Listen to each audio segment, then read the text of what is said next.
to the top of the charts as of recent weeks of competitive play, and the Persephone that was talked so much about earlier on will be the second ban out here by the Winter Dogs. And then Geb, absolutely no surprise seeing this Guardian take one of those top ban spots. He's just become such a nuisance out of that support role. Two mid laners taken off the table, but Tiamat still remains available. We'll see if Sleekness elects to dedicate their last ban towards that pick. But besides that, there still is the new guard of just supports out there. Sylvanas and Khepri come to the forefront of my mind as picks that might be contested in the early slots. Set, Uller, all incredibly strong picks as well. I think that both of these teams, by dedicating a couple of their bans towards targeted picks, have left a lot of value on the table.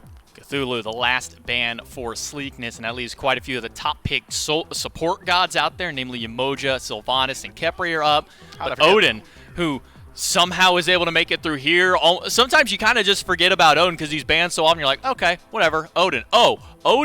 Oh, he's allowed in. Okay, so first pick here for Winter Dogs is going to grab that solo lane potential out of the Odin. And then at least two picks up for Sleekness. Serket, who has been seeing a lot more support play in the past.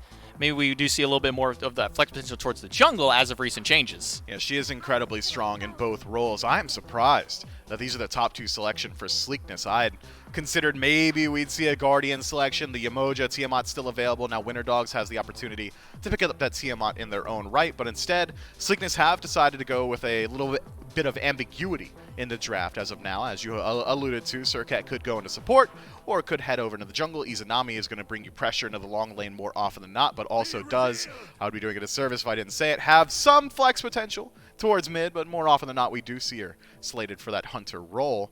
Meanwhile, the Winter Dogs on the other side pick themselves up the safest hunter in the game, Heimdall, and the Guardian that I was so concerned about throughout the entirety of P's and B's up until this point, Umoja, locked in. So not only do the Winter Dogs have some of the best anti-heal tools in the game, and some of the best displacement and corralling tools with Ring of Spears, anti-heal, Ring of Spears, space control, Umoja's ultimate as well. You got safety from the Heimdall. This is a very strong draft from the Winter Dogs immediately off the top three. And one more pick left for Sleekness before we jump into the second half of the bans. They've got potentially one of their frontliners or maybe a backline diver in the Serket. They've got their hunter in Izanami going up against Heimdall. Umoja needs something to maybe have a little bit of extra pressure here. Merlin out of the mid lane for Sleekness will be locked in for the final pick before we go into the second round of bans. And now that there is no mid laner yet for Winter Dogs, at least to our knowledge, there is no mid laner unless this Heimdall somehow makes his way over, though I highly doubt it. I don't think we've actually seen a Heimdall go mid at any point throughout.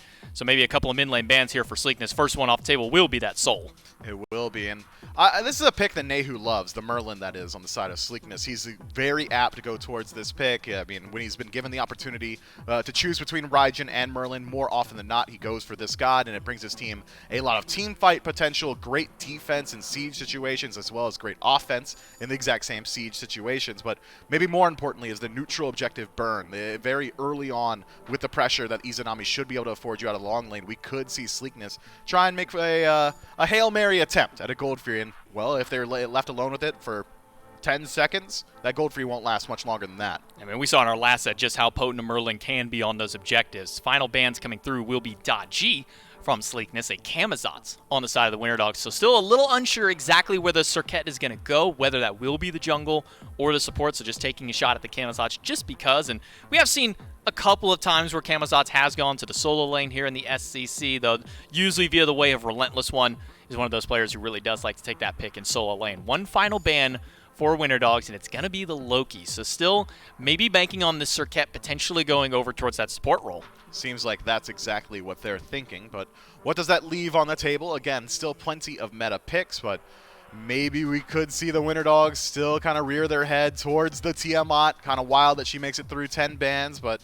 that opportunity still arises here. We'll see how they decide to go forward. King Arthur is going to be the selection for Sleekness, which should be left alone on an island more often than not. I mean, he's going to be over inside the soul lane just chilling. He doesn't really have a whole ton of kill potential up against this Odin, who could flex into the jungle, but more likely is headed for soul lane.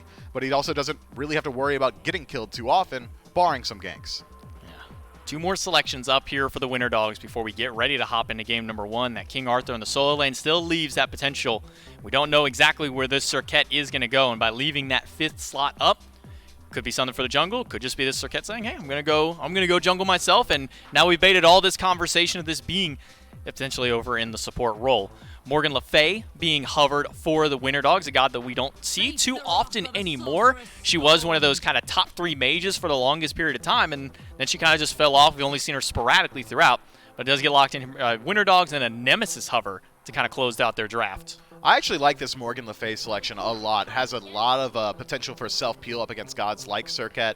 You hear the blink sound effect, turn, Dragonflight. You're going to stop her from using that taunt, knock her up, and then away. Or if she leaps forward with the ambush, you can do the exact same thing. King Arthur going to have a pretty hard time closing gap, as not only do you have the Dragonflight for self-peel, but you can also use your third ability for a little bit of additional movement speed. And King Arthur, not the absolute best at gap closing. So, oh, spicy pick. Alquan. Wow. Okay, well, you just made your team comp a late game team comp. This Alquan is going to come online eventually, and when I say eventually, I mean like post 25 minutes. I mean, this is going to be a slower battle here for Sleekness. They're definitely looking towards the latter half, and that does more so solidify that Serket is going to be going in the support role to couple up with this Izanami dual lane to kind of go up against this Yemoja Heimdall. So it's going to be pressure kind of stalemated here, though Yemoja does offer a ton of pressure just in her own right. The Heimdall with the cleave autos means that this is going to be a very, I'm going to call it a very toxic dual lane to kind of fight up against each other. They're going to be looking to scrap as early as possible. Then you throw a Merlin and a Morgan Le Fay. Well, if we're throwing lore-wise, we got to have a little bit of fun between these two mages in that Arthurian pantheon.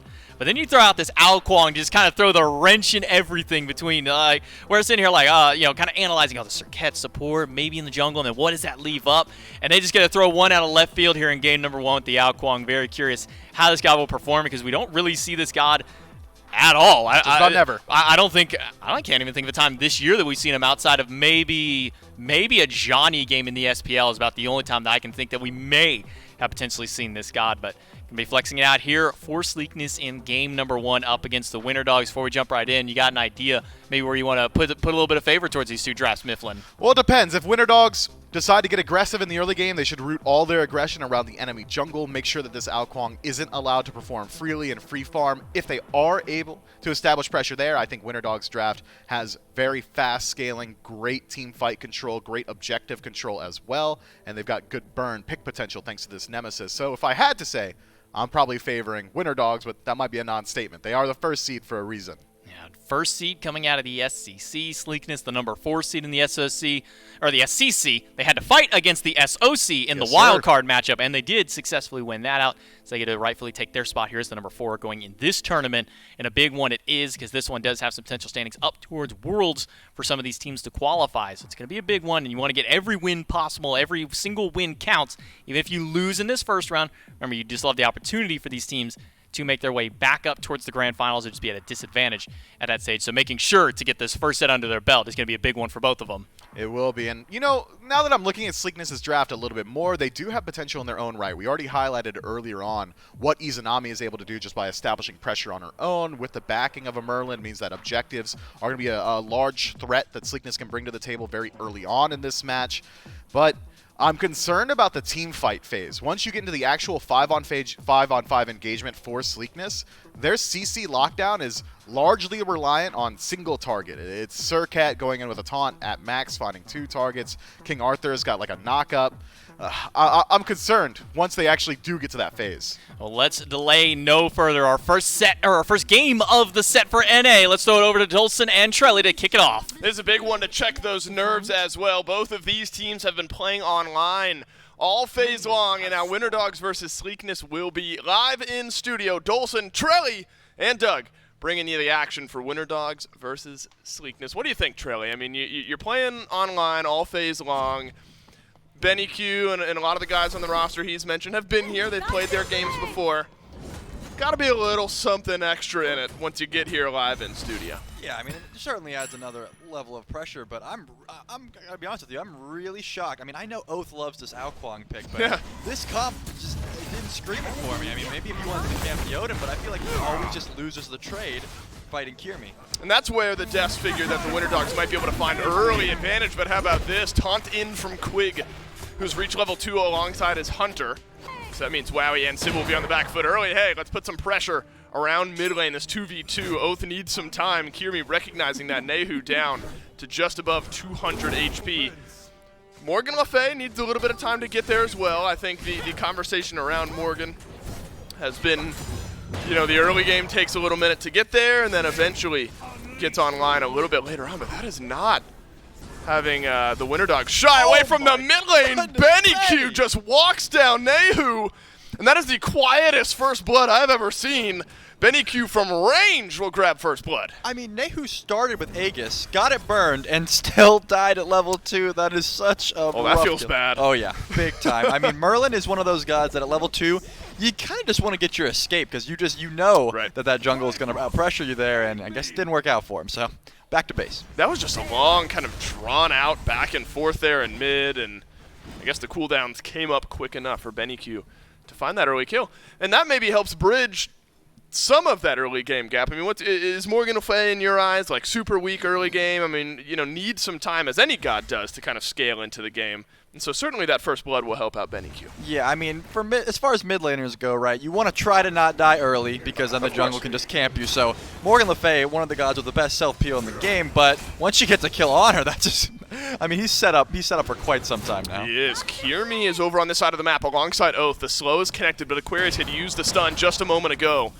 So likely no big follow-up. But, hey, take a look at that blue buff timer about to be back up here. So the Winter Dogs 1-2 punch of Aquarius and Kiermi will put some pressure onto the Sleekness side of the map. It's the blue buff that is identified. Chronic will not be able to round the corner and actually takes a whole heap of damage on the back end of that fight. On the flip side, though, there is some pressure. Quig and Dudeman Bro able to combine and pick up the purple buff on the Winter Dog side of the map. Maybe no surprise when you get a Circuit plus an Izanami that you were able to find some early pressure up against this Heimdall lane. Yeah, I mean, the Desk touched on it a bit, where they have a lot of objective shred on this Sleekness comp, right? You have Merlin, you have the Ao Kuang, and the Izanami Stim. Where you want to hit them is exactly where they're doing it, right? This jungle is going to take a while to get online. That shred's not there yet. Kiermi is just pounding them right now and making sure this Ao Kuang cannot get those items online. Now, where the Merlin is the one that died, of course, but they kind of abuse the fact that Ao Kuang doesn't have a great early fight. Right, it's a long... It's more of a drawn-out game plan where, you know, as the next few levels roll through, Oath might be a little bit behind, loses some camp here, loses some farm there, and that's where Kiermi can start to pull things just a bit ahead. For now, Oath matching up Kiermi, both of them at level 4, and that's when you might start to see some stuff pivot later on in the game. It's always interesting. You know, I think it's a delicate game to play. If you're Quig and Dudeman Bro, you've got all this pressure on the left side of the map, and I think this is the type of play that's important, right, where when you're getting that much pressure, you're also opening yourself up to some ganks. And so you got to make sure you get your ward coverage and are at least considering where the enemy jungle is. If you look at Sybil's Relic, this man went meditation into the Circuit, I am looking at it, yep. Now, sure, the anti-heal, but he's trying to bait out the execute from Oath, right? If this, it's not a burst heal anymore. Meditation is a tick heal. So I feel like if this actually works in his favor, I might go nuts because I just can't. Interesting. I cannot see it benefiting him unless Oath just really takes the bait and didn't check the relics. In your mind, somebody would be down an execute threshold, and then the med kind of pulses through and cancels out the execute. All right. I mean, that seems to be the only viable way to use it, right? Because Circuit's just going to last breath. You have no sort of healing there. You don't have beads if you're going to get executed yourself. That has to be the mindset. I guess it must be. And I hope it plays out that way because that's a very funny, strange counter that we're looking for here. A couple blinks. Exchange of Sleekness will send Oath and Quig forward. Both will come up empty-handed. Kiermi uses Blink, of course, but 2 for 1. Kiermi probably feeling just fine. Aquarius has just had control of the left side of the, or the right side rather, of this map. Got some help early from Kiermi, has pushed back Chronic just a little bit, but never feels great if you're Oath and you're kept on the back foot on your own side of the jungle without much recourse on the other end. I do want to stick with Sybil, though. I mean, we've talked a little bit about the med. The Lotus Crown, interesting, not in a bad way, but an interesting pickup for Yamoja, where sometimes feels like first, second item for like a Sylvanas. But we know how much healing Yamoja can do. Does Lotus Crown make some sense for you in that first item slot for Sybil? I mean, personally, the first item slot that you touched on is what's doing it for me that I'm not a big fan of because she doesn't really have that much Omi early, right? Yamoja's not spamming the heal so much as she's trying to find the River's Rebuke, cut off their path, and spam her one and do big damage. So, I mean, she definitely is getting the use out of it, but I just feel like there's definitely better ways to swing it. But, you know, I think that we just got to sit back and let Sybil work. Maybe this will pay off, and maybe this med and this Lotus Crown are going to be some sick plays. That's right. Look, we're up in the sky. We're watching down these players. We don't know what the decision-making is. Maybe Sybil's got something in mind to get more use out of that Lotus Crown early. I bring it up, I mean, what? Thebes is a pretty popular first item on the Emoja. Lotus Crown maybe a little bit later on, so we'll see out of Sybil. But what this does mean, you see Sybil over on the right side of the map, Quig starting to rotate around a little bit there as well. That means Wowie and Dudeman Bro are going to be left alone on the left. Both of them very close to one another, so if it's going to be a solo kill, looks like it might be an outplay early on in this game. Chronic is in for some pain here. Aquarius drops the cage. Spear, charge, spear lands, and another stun from Sybil is on the other end. Beads used, but well, I'm not sure it's enough. Tanky is this King Arthur. Maybe it is enough. Bird Bomb, no good. And Chronic survives the 3-man rotation. Hats off to Chronic for living that one. He held his ult for the perfect moment where he was able to just, field goal it right through. No, tell me you didn't stay too long, Chronic. He did. He stuck around. Kiermi is tanking up this tower. Kiermi will take the last shot, but Oath rotates in at the perfect time and answers back with a kill. Now it's a 3 versus 2 going the other way. Sleekness have the numbers advantage. Nehu rotates through, finds some charge damage onto Sybil, who will go down. And if nothing else, Chronic bought some time. I was just about to touch on how the fact that Sybil held the River's Rebuke. Oh no, is it going to happen? Oh, is Benny going to do it? Benny, one more bit of damage. The auto attack no good. You have some time to tank up the tower.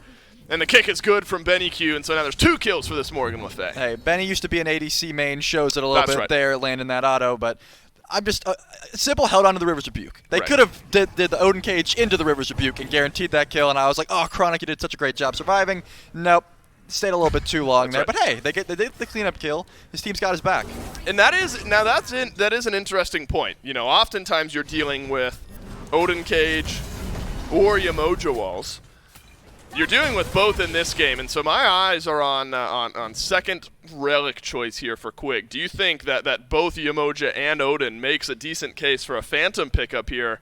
Do you think there's some value in that for Quig and helping his team out of those ultimates? Well, as I'm watching this game, I'm seeing Quig be very aggressive. Right. So if he's going in constantly, I cannot see him being the one to pick up this Phantom. So if Chronic, on the other hand, gets the Phantom, he's losing out on a blink, but maybe he'll... I mean, it's a rough team composition, right? Because Quig has been so aggressive. He's been jumping in constantly. He's been, looking, blinking in. So he's not going to be able to peel for his backline in that regard. So, and it looks like Chronic's going to be the one that's going to be stuck in the cage most of all. Right. He's the only one who can't get out of it. So. Right. Yeah, there's a lot you want, it feels like, with those actives for Sleekness. And that was a close River's Rebuke from Sybil, by the way. Nearly read the rotation out from Quig. Dash away from Dudeman Bro. Well timed, because there is a nemesis on that side of the map. Stun onto Sybil through the Riptide. The Emoja somewhat tanky, but execute from Oath finds its mark. Still in the mid lane, though. Kiermi running down Nehu. And the rest of the fight is still happening while Oath is watching from above, so it ends up being a traded out kill. But Trelly, I think you take a support for a mid laner any day of the week. Yep, I would say they're pretty happy with that trade at the very least. Nehu is having a rough time get online here. On the flip side, Benny's 2-0. He's sitting pretty a level ahead, and he's getting farm right now. How about this? Oath and Kiermi battle it out. Quig makes it an unfair 2v1, though there was some damage from Benny Q as well. Dark Portal, big for the silence and big for the kill. And Dudeman Bro kind of quietly rotates in and picks that one up for free.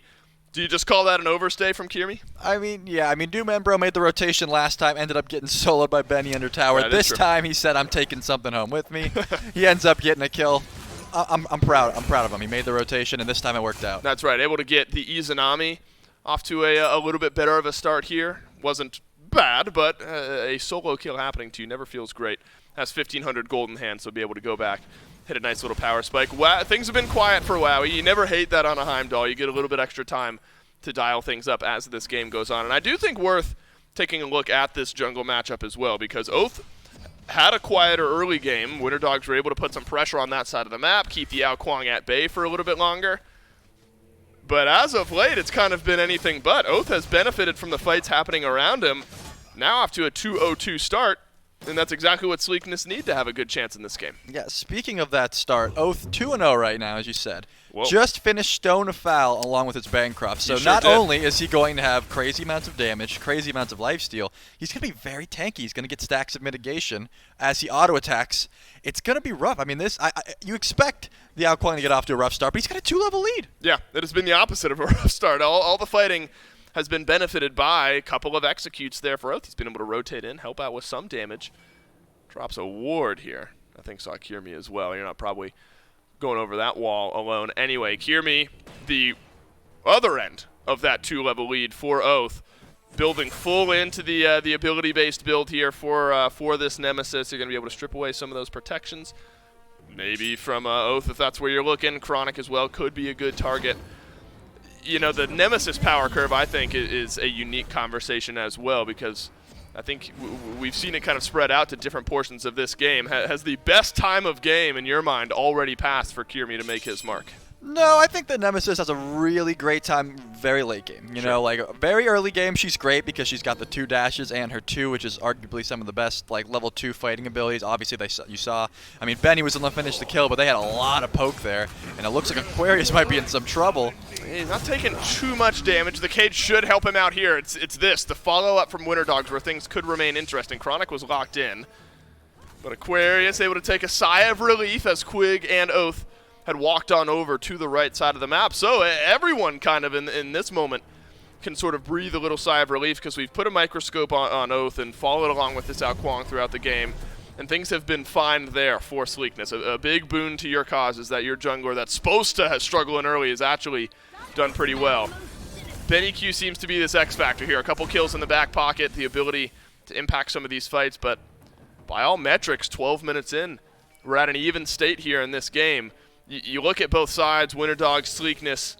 Does one comp feel happier being even at the 13-minute mark? Well, I think what it is right now is that Oath cannot get to Morgan Le Fay, right? There's Right. no way that this Ao Kuang can really sit on her. He has blink, he has no beads. So if he does blink in, he's getting knocked up, he's getting feared, you can't really deal with that right now. But now, level 12, probably going to get a beads in hand. He can pre-beads if he needs to. Now you can put a lot more pressure on arguably the one driving force besides Aqua, who's on solo lane right now. Right. So they can really shut down and then maybe start to look for those objectives, because we've already touched on the fact that they have a lot of objective shred. They do, and that's that smart mindset there from you, Trelly. Oath immediately goes back, picks up those beads, and to tier 1 of one of the rings later on. No surprise there.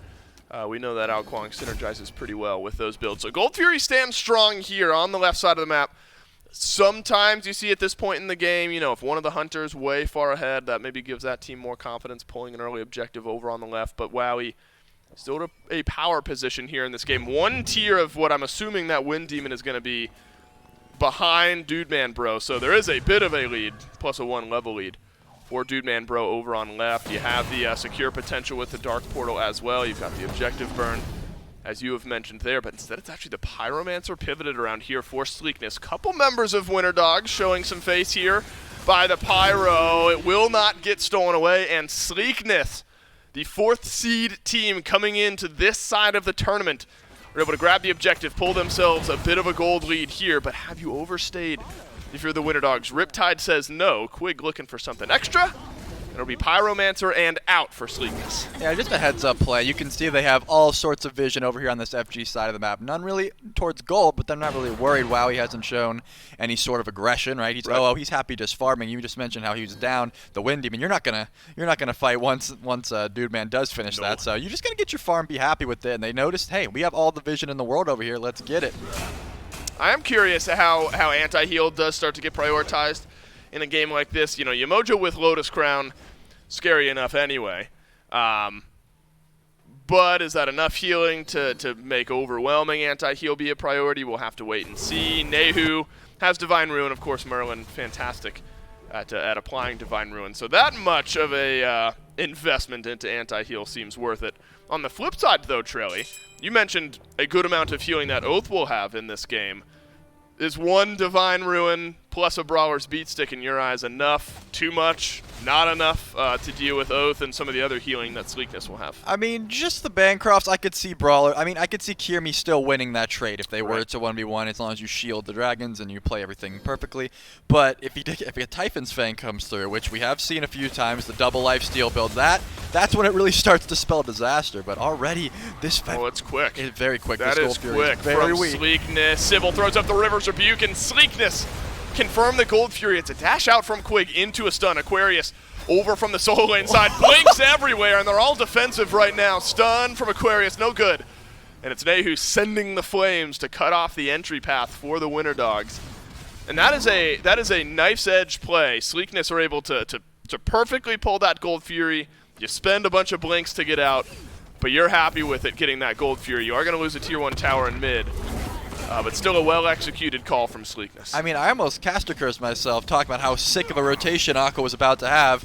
And then they That's like, right. oh, we've got blinks, dog. You got nothing. So would have been sick. Nothing came from it. And Sleekness uses their tremendous objective shred to just get that gold and get out. That's right. A couple Tier 1 towers do end up going down. So there's one in mid, then some pressure remains on left to knock down that Tier 1 tower there as well. So it's actually not all that crippling of a Gold Fury across the map. Now, those are one-time infusions of gold for the Winter Dogs. You can only get that once, and Sleekness still have the opportunity for the Tier 1 on right, Tier 1 in mid, and Tier 1 in left. So map state-wise, Winter Dogs feeling just fine.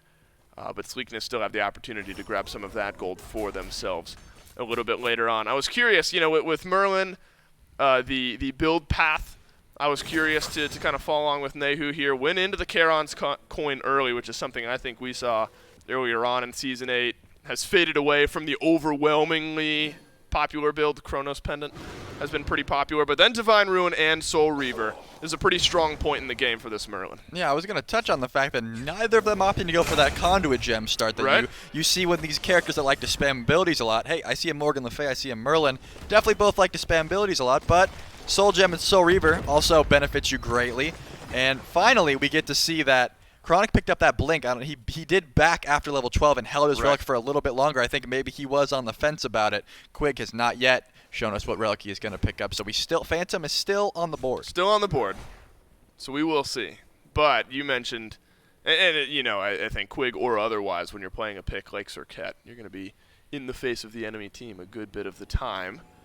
Call it an invade here from the Winter Dogs, but Oath and Nehu are around the corner. That is a chunk of damage onto Kirmi. Luckily, Sybil is there, provides some extra sustain as well, but Sleekness grouping up here. This is 18 minutes in. There is enough objective burn where fire could be considered, but Winter Dogs not far enough behind, not by any stretch of the imagination, where Sleekness probably feel comfortable just pulling things immediately. Now you get a kill onto Aquarius. That might change the game a little bit. Aquarius does have ultimate here, but you got to be patient with it. That's a blink forward from a Dark Portal on the other end, and Aquarius does walk away. That was a Phantom used by Quig. Kirmi dashes away as well. That is 3 ultimates, 2, if you're not counting Merlin, spent to try to get a kill onto Aquarius. That said, couple ultimates spent in defense as well. Maybe you call it a wash.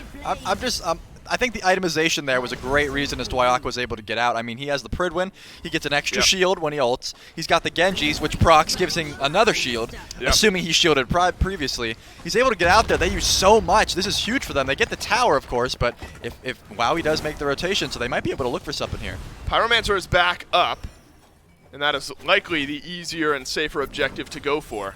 Those couple of towers worth of gold making their way into a 1,000 gold lead here. Could that change? Could a big fight be right around the corner? Kirmi says yes, and then it's huge damage on the backline from the clap, and Kirmi sets it up, knocks it down, but Dude Man Bro is immediately going to be there on the reply, but the Winter Dogs surging forward on the back end of that opening kill. Bird Bomb, yes please, from Aquarius. That'll shut down the second in this fight. All the while, Dude Man Bro had found some damage with those auto attacks, but a 2-for-1. Both jungles down, solo lane down as well. Winter Dogs will get the Pyro to boot. You do not stick around that long with a full cooldown Odin. That ult was bound to come back up. The River's Rebuke was botched, but it did get some escapes down.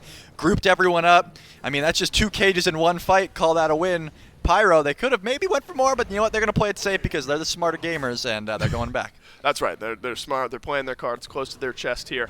And that is the equalizer fight, right, where Sleekness have been gold-wise and even XP-wise in some roles ahead of this game, and that is the first big punch back from the Winter Dogs in a little while to bring this game real close to even, and XP-wise find themselves ahead. Remember, Oath was 2 levels ahead for the large part of this game. That is now equalized in the jungle at least a little bit, and I think Kirmi deserves some love for the way that fight started. Just the dash in and the clap just found big damage on the 3 backline targets. You die later on, but you applied some slows and did well. Yeah, he was the sacrificial lamb, but he made sure his team got in, got out. You got the gold, or you got the Pyro. Now you might get the gold. We'll take those. That's right. You might get this Oni Fury. Quig is close enough and scary enough that makes Winter Dogs back up, and it's an immediate rip tied back in onto the Serket. Oni Fury fully reset, but now you've got more members of your team here if you're the Winter Dogs. Sleekness, they will reply. No beads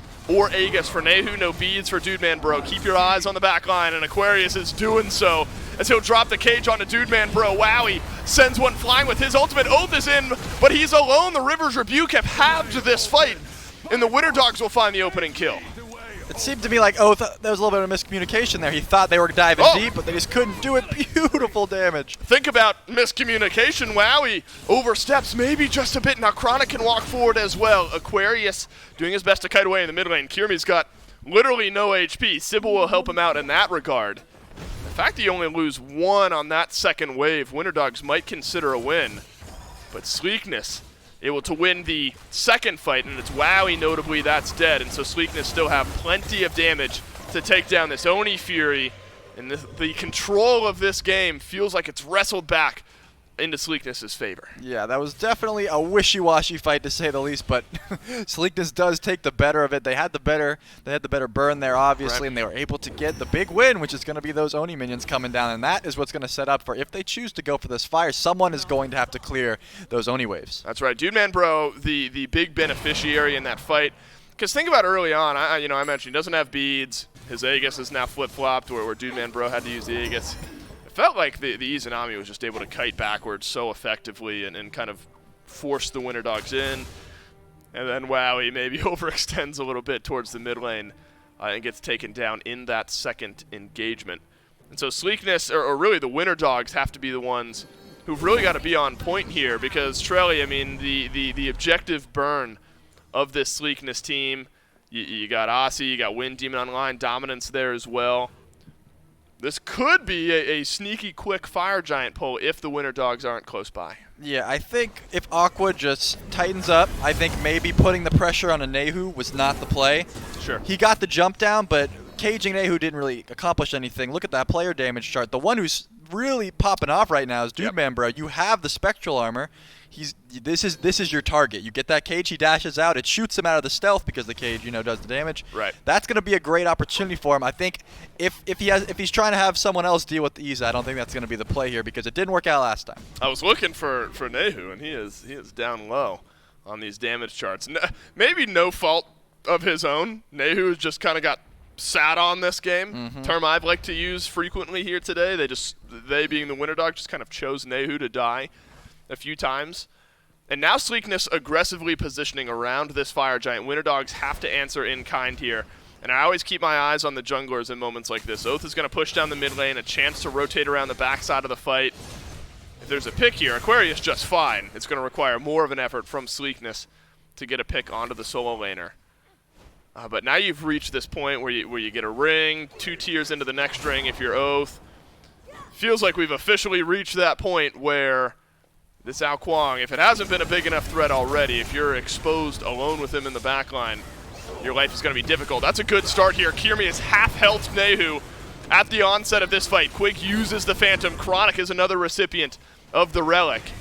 And it's actually Sleekness Trelly who are left walking away with a little less health. Yeah, it just seemed like the cages didn't quite land what they needed to. It ended up, but it looks like the re-engage from Sleekness. They're going back in. Dark Portal gets used, doesn't find much, but Quig sends Benny Q right back to the front of this fight. Kirmi alone with the backliners, and he's doing just fine. The Winter Dogs are grouping up with one another. Benny Q on a killing spree, and he's got enough damage to lock down these last few targets, but the Winter Dogs want to know more. They will get a kill onto Nehu, who's died for the 4th time in this game. And so 1 kill is a win, right? But you can't get much on the other side of it. Dolson, he was so confident. He blinked in as Merlin and then just instantly landed in some Morgan Le Fay abilities. I have to assume, the alternate timeline was just finished for Benny. So now even if they did get a death on him, which they have not yet, he has been able to self-peel himself flawlessly. His team's been playing well. He's coming right back. Are we beyond? Look, alternate timeline felt like a meme item. Every once in a while you'd see one seriously bought, but it was often like I buy it in the enemy's fountain and then die like at the end of the game. Are we at a point now where alternate timeline has some value? I mean, when you're playing this flawlessly, you're 3-0 at level 20, right. I could see it being that difficult for the enemies to kill you. If you do get a Slitch reroute like that, big. It could be good.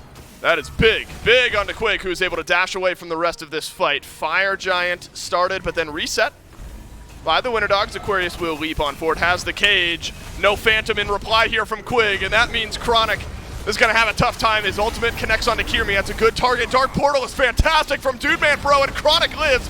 Can you say the same for Quig? Yes, you can. Benny Q's alternate timeline gets procced in the middle of this fight, and that's enough to keep him on the map, but Oath says no way. Sybil is able to turn the tables. It's a 2-for-2 trade as we stand. Quig much lower. Aquarius can walk down the rest of this fight, but it's a miracle taunt back through. Aquarius has got the double, and it is the solo lane and jungle alive for both of these teams. If Benny got out with that alternate timeline, I was about to go crazy, but also, what a beautiful dark portal to feel Chronic out. He was by all means dead, and then just a perfect group silence to get him out, and now nothing comes from it. I mean, that could have very easily been an FG call if not for just perfect ults. And it feels like we are neck and neck. 26 minutes into this game. Remember, this is the first seed versus the fourth seed in this tournament. Winter Dogs first, Sleekness fourth, and Sleekness are the ones holding about a 2,000 gold lead over the Winter Dogs here. The neutral objectives have felt fine for Sleekness throughout the early and mid and getting into the late game here. Sleekness have been just fine around these neutral objectives, and the Primal Fury will be no different. That'll help out some of that burn that's already there around the next FG whenever the time arrives for Sleekness to look towards it. I always like looking at the reply to the Hunter builds at this point in the game. One Wind Demon aside, and then a little bit of extra crit for Dude Man Bro is enough, Trelly, to force out the Spectral Armor from both Aquarius and Sybil. And so the crit mindset from Dude Man Bro may be a bit mitigated there, but I think good from Doug to highlight that there. Bit of a unique upgrade for Aquarius on his starter item. You also have to look at who just got a massive buff. I mean, Oath finished his Bumba Spear. He got his Demonic online. If he's left to free cast, he's going to have the highest DPS in the game, no doubt. I mean, this Ao Kuang, if he wasn't a presence before, he's 4-1, let's be honest, he was. Yep. They have to put some eyes on Oath. I mean, the stealth is not going to be... They have to know where this man is at all times and not let him free cast.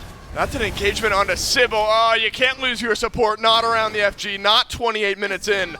But that's what's happened. Now the Winter Dogs fighting a 4v5 if there is a fight to be had. Not enhanced, not for another 2 minutes, but it is burning quickly. Kiermi's around the backside of this fight. The steal potential largely lands with Aquarius, who will not steal it away. Does drop the cage on the other side of it, but there is a re-engage onto this Odin. He'll charge up the stun, it'll connect onto Twig, and if nothing else, the Winter Dogs have kept 4 alive, but that is a costly mistake from Sybil. Yeah, Sybil knew his beads weren't up. All he had was the med available. It's not going to help you after the last breath. I mean, just maybe he thought he was tankier than he was. You do have Spectral, you have Genjis, you have Lotus Crown. You are quite tanky, but it didn't look like it right there. No, that was a quick death onto a level 17 Yemoja that I did not expect to be that quick. So you're dealing now with this Fire Giant buff for the next 3-4 minutes or so. This is a play a lot of teams like to run. You pretend like you're backing off into your jungle. That's right, they've got Heimdall.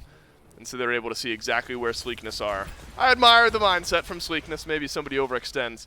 I mean, I would have loved to see it, but unfortunately, WoW's got the old portable ward. Click your one, throw it up, go, hey guys, we see you. So, hey, you're going to lose some tier 2s. They're going to go get some farm elsewhere and get ready for this this Phoenix Siege. Yeah, Trelly, you're giving, due credit to Wowie, who will use it as a portable ward. My teammates, no chance. I'm throwing that thing up and sending it down for damage every single time. Forget using it as a ward. For me, it's just one of my damaging abilities. Vision, not a concern. For my teammates, it feels like on that Heimdall. But good use of it from Wowie there to spot out the trap laid by Sleekness. So a nice delay, at least to start off. You get Sybil back onto the map here. You lose a couple of your tier 2 towers. There's still one standing on the right side of the map. So you're starting to look towards a Phoenix siege, a Phoenix defense for this Winter Dogs team. Do you think that the Phoenix defense for the Winter Dogs is a strong point of this draft, or are they going to struggle against what Sleekness are bringing? I mean, it's going to be difficult. The Odin Cage and the River's Rebuke are going to be 2 tools that you do not want to deal with, right? You don't really want to get trapped underneath the Phoenix. You can get trapped 2 different ways. Now, you only got 1 Phantom, so as long as they use them effectively, you can definitely at least stop the auto attacks with those Yemoja walls. So that is going to be a standing point for them to try to keep these Phoenixes up, because if they do survive this and get to the EFG fight, I could definitely see some sort of leverage there. I mean, Benny's alternate timeline's got an 85-second cooldown. I'm calling if they make it to that coming back up, we might see some real SMITE being played. That's right. Benny Q finally dies in this game after the alternate timeline gets procced a little bit ago. There's a decently long cooldown on that item. Likely will not have it up for the next big fight. And so if that's a big if, the Winter Dogs are able to weather this storm, things might be looking a little bit better around the Enhanced Fire Giant. About halfway done on the FG buff, so maybe call it a minute and a half or so left on the buff itself, and then the 1 minute respawn time. Sleekness slow playing things a little bit here. They don't have waves immediately crashing in, so you've got to push some of those up. Takes a little bit of time, but it is admittedly Trelly giving the Winter Dogs some time to get their feet underneath themselves. I gotta say, as a mid laner myself, seeing Nehu get so sat on, as you said, yes, it makes me a little happy to see that he finished his full build before Benny. That's right. There's some justice in the world, right? He was pointed at by the Winter Dogs early in this game, and the Winter Dogs said, you will not be allowed to play, and it's going to take you some time to get your feet underneath yourself. But he did it. He finally got there. It's full build for Nehu. Soul Gem is what rounds things out. He's got the Ob Shard, which is great at this point in the game. Doesn't go alternate timeline. It said Pendulum of Ages is going to be his option. So what a world we live in, where Benny Q, who hasn't died, is the one who ends up going alternate timeline, but Pendulum of Ages is what Nehu had his eyes on. I mean, I guess Nehu thought, you know what, they're coming for me anyways. I'm going to get as many Soul Reaver procs as I can, and then I'm going to head out. But I'm amazed. I mean, I guess they were as intimidated as it looks to push into these double cages. So they're like, you know what, we'll play for the EFG. I do not think they're going to go for these Phoenix Sieges. Yeah, it doesn't seem to be that. You can look at the little respawn timer on the FG over on the right, the last little quarter chunk there. Just a minute or so left on the respawn, and double indicated by the fact that the FG buff just wears off. I mean, if you're in the back there, you're on Sleekness, you're calling these shots, are you giving a Phoenix Siege at least one try, or are you okay with playing a little bit more passively? I mean, if they did it quickly, I don't think there was too much flack, right? You have a lot of ways to get out there, so Ket's very mobile, right? So I don't think you were giving up too much. You weren't going to throw the game off it, and there wasn't any EFG up. But I do think that they're confident in this firefight here. Sure. So that seems to be the play, and look at them lurking already. That's right. In they go. The Dark Portal catches out on it too, but Sybil is able to get the Riptide off in time. It's going to happen again. Is Sybil going to be the first one to go down? Benny Q's got something to say about it, and some great damage on the back end, as well as the cage from Aquarius. Oath! He'll be the first to fall, and now the Winter Dogs, with some wind in their sails, charge forward, but it looks like Sleekness will be able to disengage his 4. That was just I mean, Sybil used his beads a little bit early, but those portals to get them out were just so perfect. Yep. I mean, I think that engage goes completely differently if he gets CC'd a little earlier, and then they don't get as much distance as they got. Now EFG's up, and you're down your Alquang, so this is going to be quite the difficult trek to make. Right.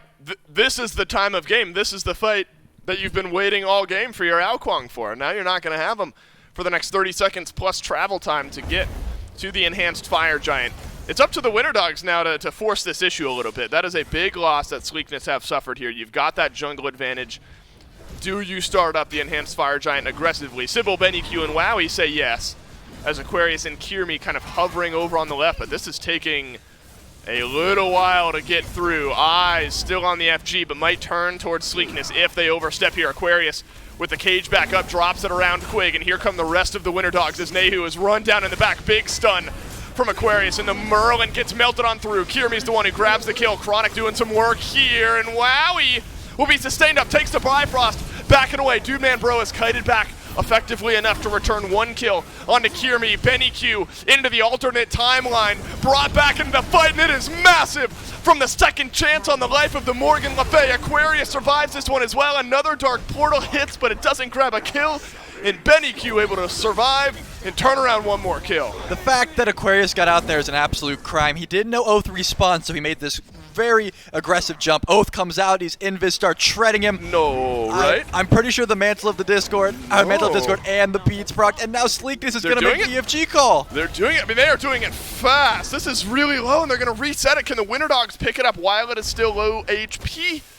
No, no one wants to do it, but Sleekness now pick it back up. This is absurd. Somebody do the FG. How high? Sleekness walk back in, pick up the Enhanced Fire Giant, down a player with no sustain, at least for Quig, around the objective, and they will walk out with the Enhanced Fire Giant. If nothing else, you've delayed it and gotten it away from the Winter Dogs. But you get it on Dude Man Bro, you get it on Oath, you've got some great objective or Phoenix Shred as the rest of this game goes on. What a call from Sleekness to capitalize on that objective burn. I mean, as far as I'm concerned, that was a toss-up, right? Sure. It was a 50-50 on both sides. Whoever decided to pick it up, whoever decided to confirm it, and that's Enhanced Fire Giant. That could very well be what decides the game, and that was just a coin flip. Was a coin flip, but the damage, 99.9% dealt by Sleekness. It was just a chance for Winter Dogs to walk in and take it away, and a chance that the team wasn't super comfortable with. So now you've got a full enhanced Fire Giant, granted not on Chronic or on Nehu, but the last minute and a half or so of the regular FG, Sleekness slowed things down. You got half HP on both of the left and right Phoenixes here from the Winter Dogs. You imagine you see a pretty quick gathering, Trelly, and a chance to push in and take down one of these Phoenixes. I mean, Wowie's got no relics, beads on that 30-second timer. Aqua just had to beads the execute. His are up in 40 seconds. On the flip side, Doom Man Bro's got nothing to his name, so maybe they're just going to say, you know what, we have Enhanced Fire Giant, we're just going to wait. We're not going to force it despite the fact that we know these relics are down. But there's a 3K pot on that Izanami, and Wowie hasn't even finished his last item. That's right. That is going to be a huge differential in this siege here if they decide to take it, which I'm assuming they're going to. You would assume, right. There's a wave still waiting to be crashed in here. That's going to leave Oath in the mid lane pushing in that mid wave. Actually flexing a bit further over towards right. He might have the damage just to get this Phoenix done. All on his own. Walks in towards the Phoenix. Oath blinks in as the rest of his team engages on left, and Oath has plenty of damage. Right side Phoenix goes down. That's a gutsy call from Oath. And I guess what you're risking, Trelly, is an immediate engage on the other side, but Kirmi was kind of flexing back and forth, and Sleekness were able to get that Phoenix for free. Kirmi's not confident in the Bumbasphere upgraded EFG 1v1, so I respect that. So he's going to have to let it go, and now he's about to do it to the Titan. That's right, Quig back behind this fight. That's a good Rivers Rebuke to separate things out. The Winter Dogs will drop their second wall of the fight onto Aquarius. You got to burn down this target. You got to do it quickly because the rest of your base is being taken over on the other side, but Winter Dogs able to get their feet back underneath themselves here after picking off Aquarius. Now into the Phoenix room goes Sleekness. I'm all turned around here. And the Winter Dogs send their way back in. Sleekness, the 4th seed from the SEC, taking it to your #1 seed Winter Dogs here in game #1. But Benny Q still got something to say about it here in this game. Grabs a kill on a Nehu and keeps things interesting. Oath has not done a bit of player damage this whole game. We saw him take the Titan to half. We saw him get the right Phoenix. He pretty much just got the middle one. Whoa! But the siege continues. Oh my god, where did Wowie go? He has disappeared right before my eyes. Benny Q is still in this fight. Alternate timeline still a ways away from coming back up. And now he's got to make a play happen on the left side of the map. Titan looked at by the rest of Sleekness, and Benny Q has no chance to get back to base. Sybil is not able to delay it. And your #4 seed, Sleekness, will take game 1. That is just a lot of damage coming out of a late game Alkwang. Yeah, simple as that, I suppose. And look, this Alkwang didn't get off to the best start, Trelly. I mean, at least in the first few minutes, was able to capitalize on some early kills, some fights that were started around him. Ended up looking pretty good there, and I like the way you word it. It's not like he did a whole heap of player damage. It was more the objective shred by the end of the game that looked good. And that all comes down to the coin flip of EFG for me. I mean, maybe you don't want to call it a coin flip. They got it. But that objective shred, he's able to solo Phoenixes without minions because they got that buff. That play doesn't go that way if they don't have that. So, obviously, that was a great play that they ended up winning. Yeah. Great play. Great call from Sleekness. There's something about the #4 seeds in these tournaments upsetting the #1 seed, at least in game #1. There is a chance for the Winter Dogs to bounce back in 2 and 3. Can they do it? Stick around and find out.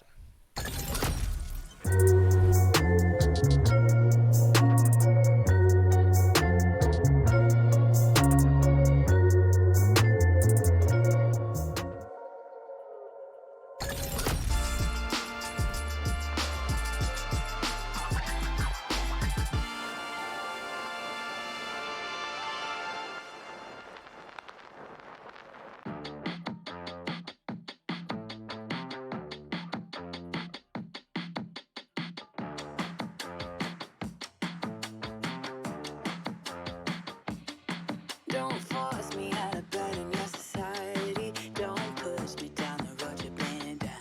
Don't try to fix my head, it's just your anxiety. Don't hush me now, cause I just wanna shout.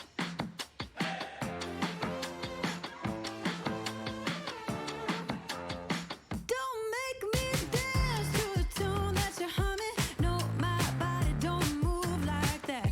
Don't make me pretend I don't see your shortcomings. You'll be running when I raise the black flag.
Welcome back to the SMITE Circuit playoffs here in our first set of the NA side of the bracket here. Winter Dogs fall down to Sleekness in game number 1. We got a fun little giveaway going on over on our SMITE Pro Twitter. Not only is there that pumpkin carving contest talked about earlier, we're also giving away an Alienware monitor, one of those 25-inch 240 hertz gaming monitors we talk about so much in the SPL. You yourself go ahead and have a chance to grab one of these of your own. Go over to the SMITE Pro Twitter. We're doing the giveaway all the way until October 24th is when the giveaway closes. So make sure you can get your opportunity to jump in there right now over on the SMITE Pro Twitter for your chance to get that Alienware monitor for yourself. That way you can game just like our pros do, and just like the players are here in our studio. J-Mac Tucker and Mifflin here, getting ready to go into game number 2, but breaking down game number 1. It looked real close there for the majority of that game. We even got to see a few alternate timeline pops there by Benny Q. Got a little bit of value. At the end of the day, man, that Ao Kwang was just shredding through people. Not just people, but objectives as well. I think that Sleekness had a very interesting strategy to elongate that match. Every time they found one individual pick throughout the early, although not quite able to establish themselves a massive lead, they were stripping Pyromancers, Gold Furies, just elongating that game every single step along the way, realizing that eventually Oath is going to be a late game Ao Kwang, and a late game Ao Kwang is what? It's a problem for the enemy side. Not only is it just that good objective clear that we were just talking about, but as you said, man, my man was slashing through the enemies like wet paper.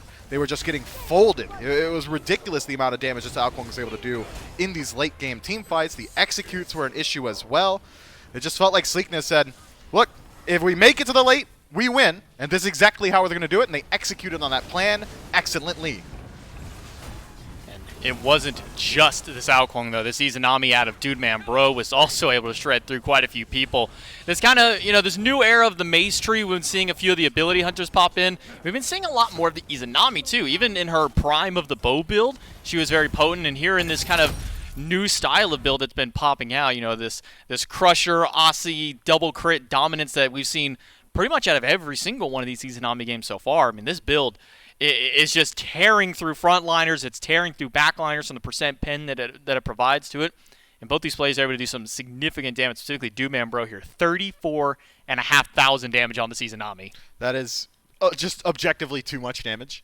He was allowed to Way free too cast much. so much inside of these fights, but it's because very often in the engagements we saw Winter Dogs trying to chase out Nehu, and they were successful in doing it so. I mean, 1-7, not an impressive slash line, but when you're dedicating that many resources to shutting down someone who is that far behind, it leaves people like this Izanami available to just run amok in your backline. It leaves people available like this Ao Kwang to have a great performance as well. So I'm expecting some adaptations from the Winter Dogs, at least from play on field. Sleekness, though, no notes. I loved every second of that. Yeah, Sleekness able to get a win over Winter Dogs here in game number 1. Able to get wins on them earlier on in the season during the phase regular season play.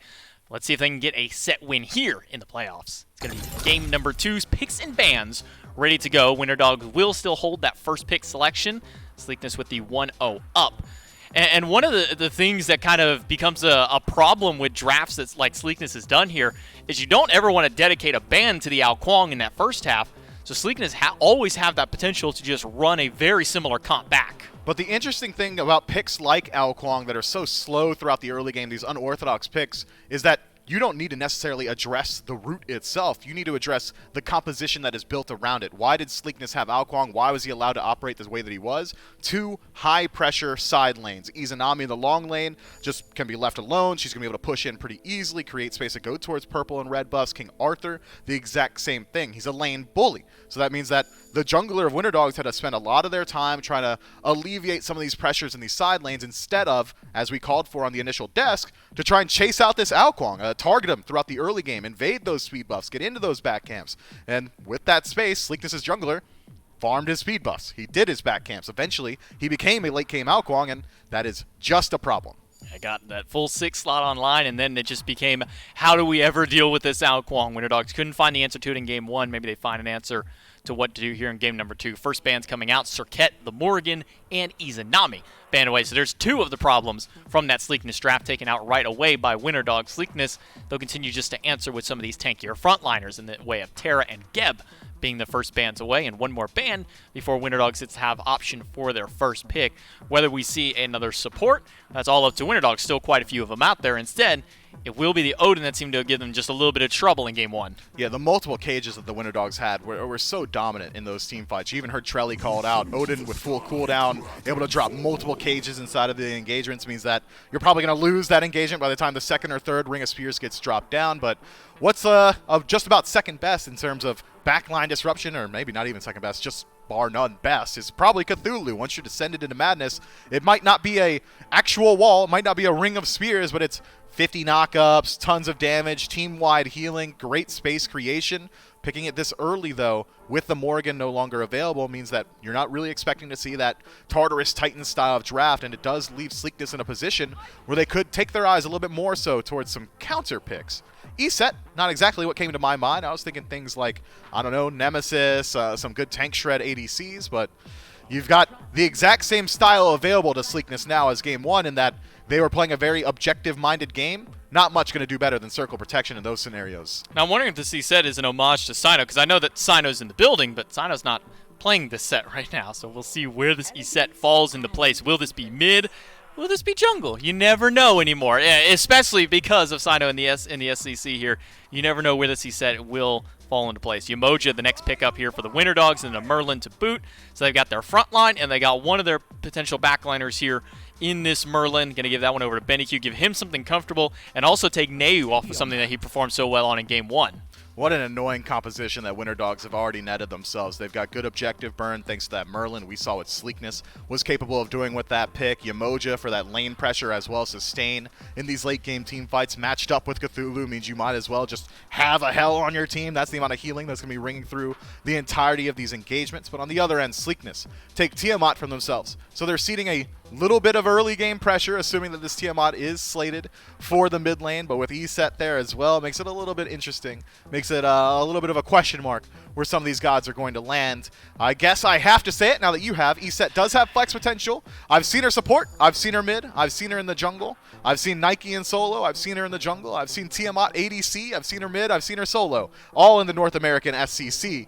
So, if this were any other league, I'd say that it's a little bit clear where some of these gods are going to land, but as of now, just got to hold on to it. I'm not willing to make a call just yet. They're just making a problem here in picks and bans. You never know where these gods are going to line out. Most likely the Tiamat going towards mid. I think we've seen two games where she hasn't gone mid. We had one in ADC and one in solo. Neither of those games very successful, so probably back towards mid lane for this guy. Man. Did he have one? Yeah, he was solo, and he played Tiamat, and he won. Oh, he did have that one. Okay, so that's 3 now. That's 3. There you have it. I was thinking of the 2 in the SPL that didn't do so well, but here in the SCC, it's a whole different ballpark here in the SCC. Things that you don't think would work have just been so dominant in cases. Things like Anubis out of Winter Dogs. Something, Anubis? How is Anubis winning games? Well, ask the Winter Dogs. They've been successful on it.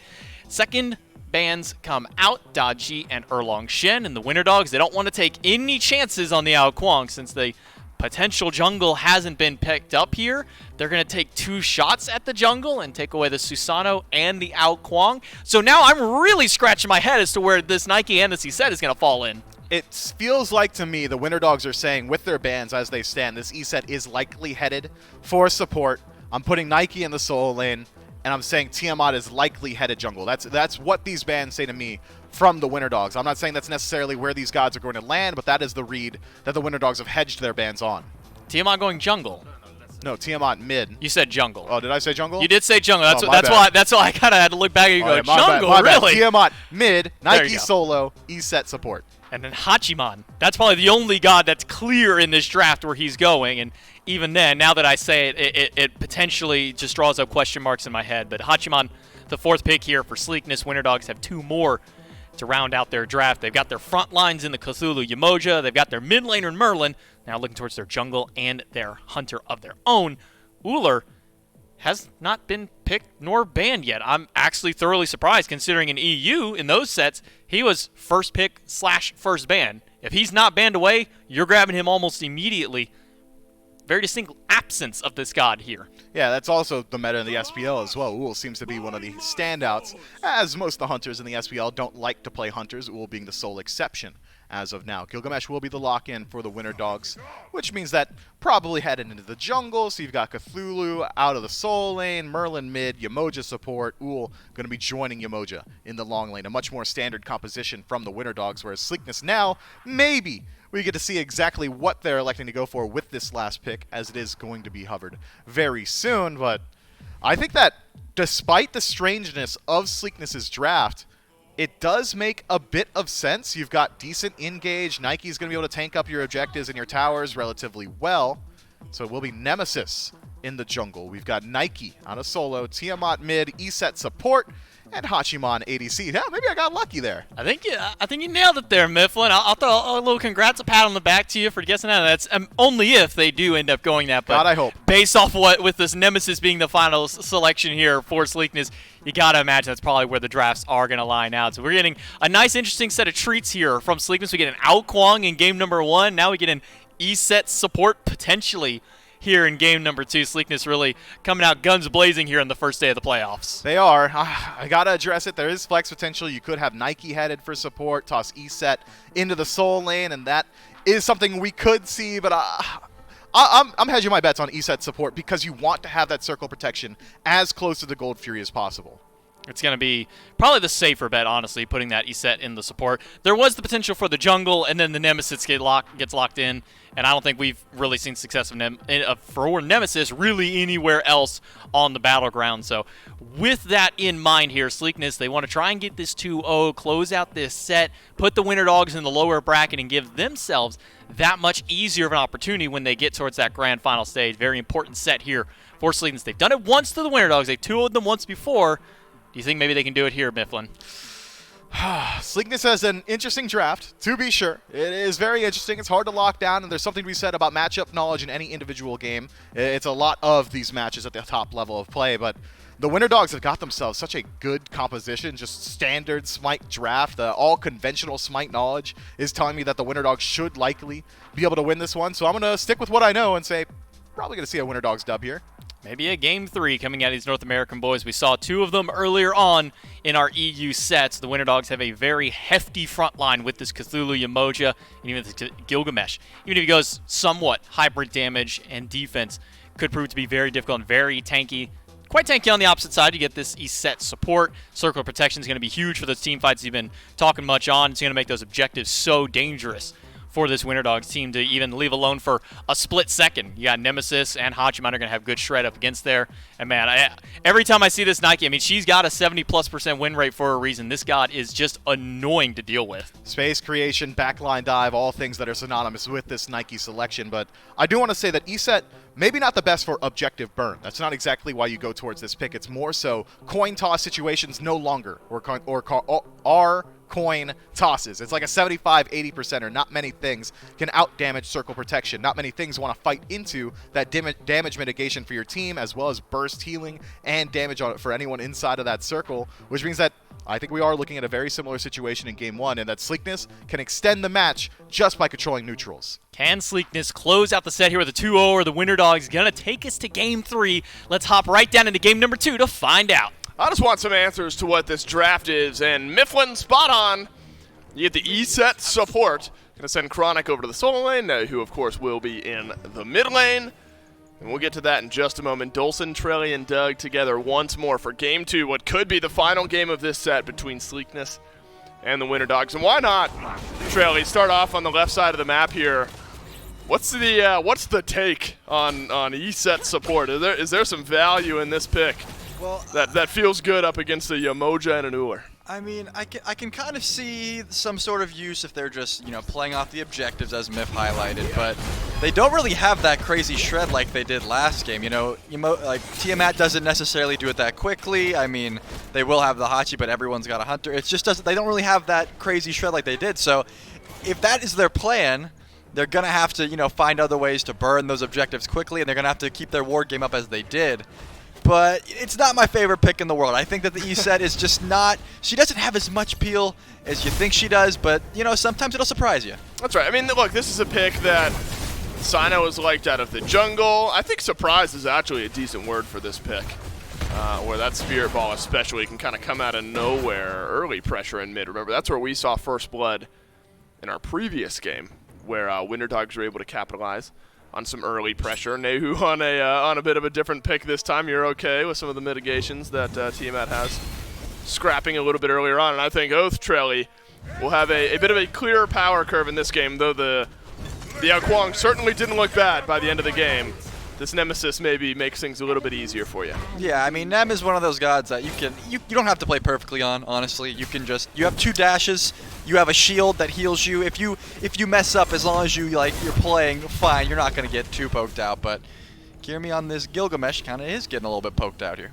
Yeah, where does Gilgamesh start to land? I mean, Gilg for a while early on in Season 8 was the pick to have in the jungle. Felt like maybe went by the wayside with some of the mace changes. Are we still in a strong spot here for Kirmi? Yeah, I think that Gilgamesh still has a pretty sick power spike. Once he gets to that level 5, he goes on his quest.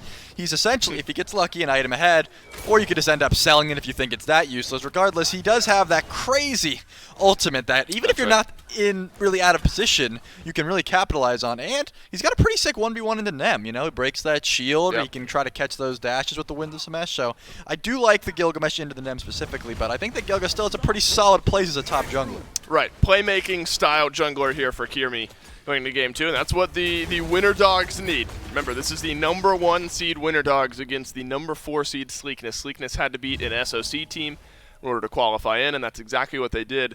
And 1 game away. Sleekness just need to win 1 out of the next 2 in order to send Winter Dogs down into the loser side of the bracket. Benny Q looked decent, I think, on the Morgan Le Fay in Game 1. Made some fun plays around that alternate timeline. Spirit Ball won't steal away the purple buff from Malawi.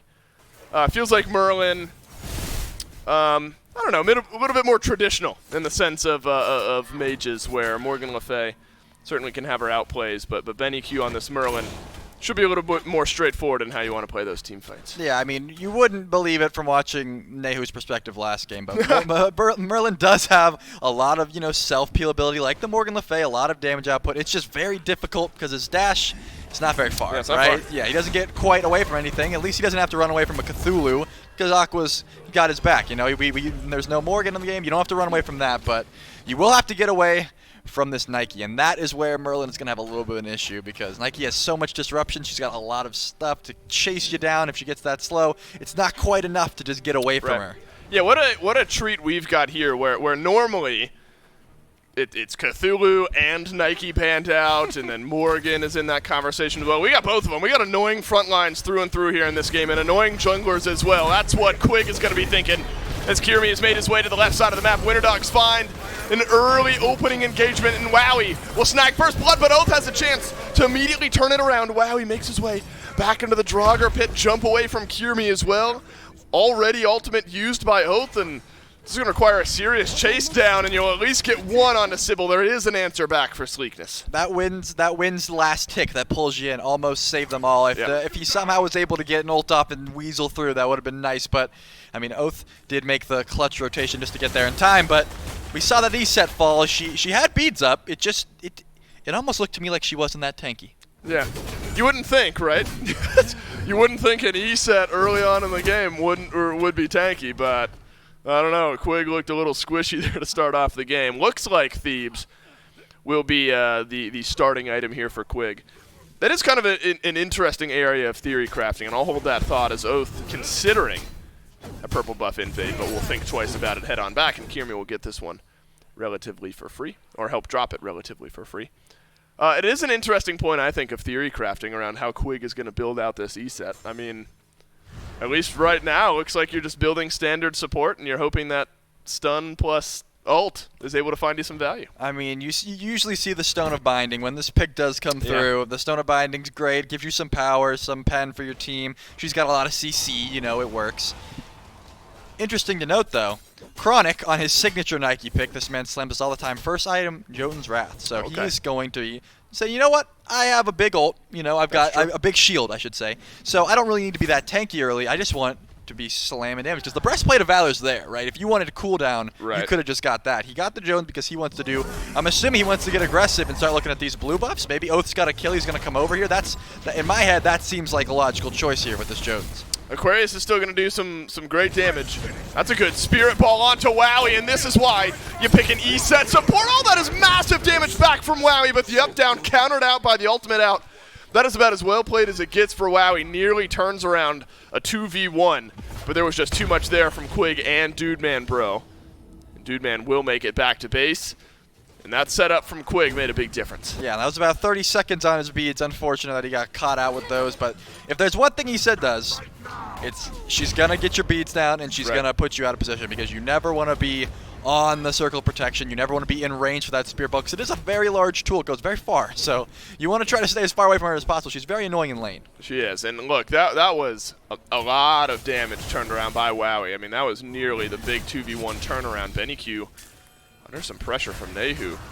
I don't know, Trell. It just feels like Sleekness right now playing with a little extra something. They're playing on the Winter Dog side of the map. Kiermi jumps on out, but not nearly enough as Dudeman Bro dashes in and gets the third kill of the game for Sleekness. Sybil running away from the Riptide, but will be melted down. This is a clean four-man rotation from Sleekness, and they'll grab 2 more kills. You really hate to see that. I mean, you could tell Sybil did that all that in the kindness of his heart. He's like, you guys got cut out, I'm going to come save you. But they just said, hey, you used your ult to get them out, we're going to kill you now. Unfortunate for him. He probably could have saved them if he got there a little earlier, but unfortunate for Kiermi. Just to get that dash forced out by the circle protection. Honestly, this E-set's been making plays. Yeah, look, we raised some eyebrows at it, to say the absolute least, when the E-set got locked in. And through the first 7 minutes and 45 seconds, it has looked good. We will lean on the ability of hindsight to say how it ends up looking later on in the game. But for now, Quig has looked good on this pick, and that has given a lot of pressure to the left side of the map. That is a 2-level lead for Dudeman Bro. Big opportunity here for the Winter Dog to grab a kill onto Oath. Winds of Shamash will slow him on down, pull him right back in. Nehu in a good spot, though, to turn around some damage. Not enough of it connecting onto Kiermi, and Aquarius is here as well. Can Chronic make use of that damage? The answer is yes. He'll set up a kill for his mid laner. Descent into Madness times out, and Chronic still has a lot of mana and a lot of HP. Great knock-up from the Nike. It's a dash on out from Aquarius, and it looks like a 1-for-1 trade is what we've got. That could have been a lot worse. I think Chronic, if he did not get whooped there, probably is able to clean up. Aqua's got no sort of mana with the Sundering Axe is not going to give you enough, so he probably could have been done there. But look at this pressure from Dudeman Bro, already trying to get this tier 1 tower, because Wowie's got no mana. Yeah, why not? This just feels bad for Wowie. Ticks over to level 7, was a 3-level difference. So that's Icavale early for Dudeman Bro. You know, I guess on some of the Hunters, Trelly, you still see, like, at least Crusher built, because you like some of that attack speed. Is Icavale, in your eyes, still in a pretty good spot, warrants the pickup here for Dudeman Bro? I mean, I think 9 times out of 10, if you go Icavale like he did, Wowie's just going to dumpster you, right? I mean, you saw the damage that Jotun's pushes out. It could have been a Crusher, etc. But it seems like because of this lead, the start ended up becoming way more useful. I mean, Uller has mana problems. Hachi will never have mana problems. He's got the attack speed, and now Wowie, if he's spamming his abilities, runs out of mana, can't stay in lane. Now his tower's at half health. That's right. And that's where the eyes of Sleekness will be, especially with the Gold Fury up as well. If you're able to push down that wave even a little extra further, Gold Fury could be a little bit easier. All right, so now is rotation time from Quig, and I think that could be an interesting pivot point in this game for the E set, because we have seen pressure from the E set over in the duo lane, but now it's time to see how this pick looks on a rotational basis. You think there's still some pressure to be had? I mean, we still see the Gauntlet of Thebes. If he does go the Stone of Binding route, that's going to open up a lot of avenues. If he goes Chronos Pendant, that's going to open up a lot of avenues. It just depends how he wants to build this character. Because again, he said we've already she's already dead once, right? She's That's not right. that tanky, but once this Thebes gets stacked, you start to go into your utility. ESET's got pretty long cooldowns. If you want these up for these objectives, you got to figure out which route you want to go. And we got to see. It depends how Quig wants to use this utility. A chance to use that utility as a grouping around the Greater Scorpion. You don't often see this. A multi-team skirmish around the Greater Scorpion will be abandoned by Sleekness, and the Winter Dogs will grab that Greater Scorpion. Massive. And that, in your eyes, is a pretty big trade out. Oh yeah, I mean once you get that gold, that's gonna be a real big point of contention. I can't wait to see Wowie get Transcendence, because thus far he is just having such a rough time. He got his Scorpion stolen away, which is usually like your little safe haven, right? Your Harpies, those are gonna get invaded, but your Right. little Scorpion, that's for you. And Wowie is not even able to confirm that until he gets that Transcendence. He can't really spam his abilities effectively, poke him out. So Dude Man Bro's gonna dominate that lane at least for I would say 3 more minutes. Right, widen that gap a little bit further. Dude Man Bro has the Odipo online as well. There has been some red buff pressure from Sleekness. That's a nice dodge out from Sybil. Had to happen, or else Nehu would have chunked that health bar down just a little bit further. No pressure on the Gold Fury yet from Sleekness. If you're able to find a pick here, it maybe becomes a little bit easier, but decent ward coverage and good eyes from the Winter Dogs will spot out Sleekness. Oracle's taken down, and the Gold Fury has been pressured. Now the Winter Dogs a chance to reply, and it looks like Sleekness actually going to slow play this one. They'll drop the Fury. Both mid laners already securing full 40% CDR. They are going to be absolutely spamming, getting these soul gem procs off cooldown. I mean, just so many abilities are just being thrown out. The Sands of Time start, I mean, it just seems a little, what's the point at this point, right? You already have all this cooldown, why not get the Conduit gem? But it seems that they just keep valuing it. The MP5 is quite strong. This is going to be a big contention point in these fights, though, how many abilities these mid laners are able to siphon off. Yeah, and that oftentimes relies on them, but also whether Oath, whether Kirmi, whether these assassins can just limit it via death onto Benny Q or Nehu. 1 kill already onto Nehu, none onto Benny Q yet up to this point, but the Merlin has been just fine farming things up, keeps himself at a point of relevance here. Sleekness have been driving things in the kills department, but what has that translated to?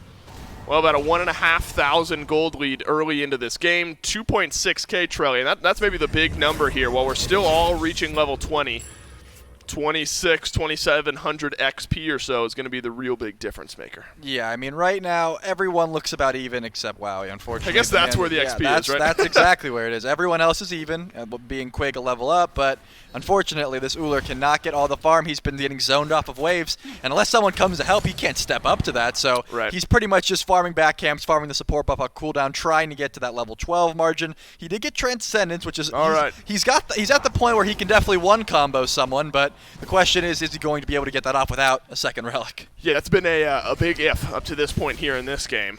We'll likely go back, and now we'll channel that back. And luckily, it's at the same time that Sleekness and their duo lane heading back to base as well. But there is a bit of a grouping here. Sometimes the telltale sign of an impending Gold Fury is when that solo laner makes their way to the left side of the map, and that's exactly where Chronic is. Started off with the Jotuns, the dude pointed out. A little bit more tankiness down the stretch in the build. Just that extra chunk ability. A lot of it shielded up there by Sybil. You see Quig's build? Did opt to go for that Chronos Pendant, so it looks like they are just going to be going for the ability spam E-set, which isn't necessarily a bad thing. I'm not even saying it is a bad thing. Honestly, E-set, I think where she really thrives is these elongated fights where she's just getting constant shields off, silences, spirit balling, peeling for her team, and especially if you can get 2 circle of protections off. I mean, that to me, that sounds like a great fight. See, that sounds like the way I would build support. Like, I get auto-filled into support, and I don't want to do it, so, like, I pick a mage support. I'm like, look, I'll throw you a Thebes. Just accept it, and then I'm building damage down the stretch. Wow, he's taking a whole lot of it. Elsewhere, Quig has died. Dude Man Bro will at least get one here on left, and it looks like just a collapse in from Winter Dog. And the collapse is still happening. Nehu sticks around, able to leap on out. Winds of Shamash gets used here as well. Big knockup from Nehu, but there are just way too many bodies underneath this tier 2 tower, and the one tanking it is the largest of all. That's Aquarius. Re-engaged from Chronic. That keeps things interesting here And that's just going to buy space, Trelly, for Dude Man Bro and Oath to grab this tier 2 on left. Yeah, Chronic's job right now is to be very annoying. Let us get this tier 2. Don't let them go to gold, and he's doing exactly that. He has full cooldown. The Genji's resets. They are not going to kill him, but they can't get their backs off. So the tier 2 is going to go down.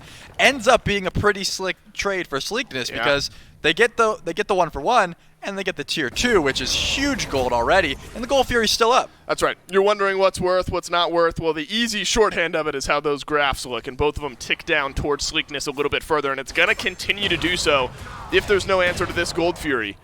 That's just Oath making Benny Q a little bit uncomfortable. Benny Q immediately in to some of that percent pen. Looks like Obshard will be that next item for Benny Q, whereas in the other hand, Soul Reaver under the eyes of Nehu. Great drop kick sends Quig on into the back. Circle of protection down, and there's some extra sustain and some good damage as well. Chronic's got to leap away. Dude Man Bro does not have his ultimate. It looks like just a circle of protection to disengage the fight. That's kind of the E-set pick that we've been referring to, right? It's surprising how much she actually can peel for herself, because you get that shield and you're like, oh man, I thought we killed her. Right. And then all the circle protection props, oh man, I thought we killed her. And now she's out. You just used Wings of Samash, which is a crazy powerful ultimate for this fight here. But of course, the circle protection's down. Both of you have a lot of cooldown. They're probably going to be up when you go back to that gold. Wow. But I think they were pretty prepared for a kill there. They were looking for it, but you pointed out, Trell, you're already halfway back to that circle of protection. Sleekness have been playing around with this Gold Fury for a little while now. This looks like the first big commit onto the objective, and there's not an answer from the Winter Dogs, so this will be for free, and it will be for Sleekness. Now the gold lead right around 4,000. Going to get shrunk down a little bit as the Winter Dogs will secure the Pyromancer. Maybe at this point in the game, Trelly, that's the best the Winter Dogs can hope for. You trade out Gold Fury on one side for Pyro on the other. Well, I think the main issue right now is getting Wowie online, because right now he's got no towers to hide behind. Anytime he goes up for farm, he risks getting ganked by Oath hiding behind one of these pillars like he did just a bit ago. So, I mean, Wowie doesn't even have Transcendence stacked. We're looking, it's almost 20 minutes. He's not going to be able to make these rotations to FG because he's got to get his farm. So if Dude Man Bro can make the trek over, and look where he is now, this FG could be a serious contention, and there's going to be no Uller to be seen. Yeah, wow, that's Ikavale Odibo chin size for Dude Man Bro. 17 minutes in, Aquarius takes the ult from Oath. There is a descent into madness, but Oath and that ultimate have done some serious work here. That has forced the Cthulhu back in this fight. Some good sustain from Sybil. Keeps things interesting here, but Dude Man Bro, have you overextended? You've used both of your actives, and Kirmi thanks you for your positioning. The first kill of this fight goes over to the Winter Dogs. The second could be around the corner, but big burst damage from Nehu out of the mid lane.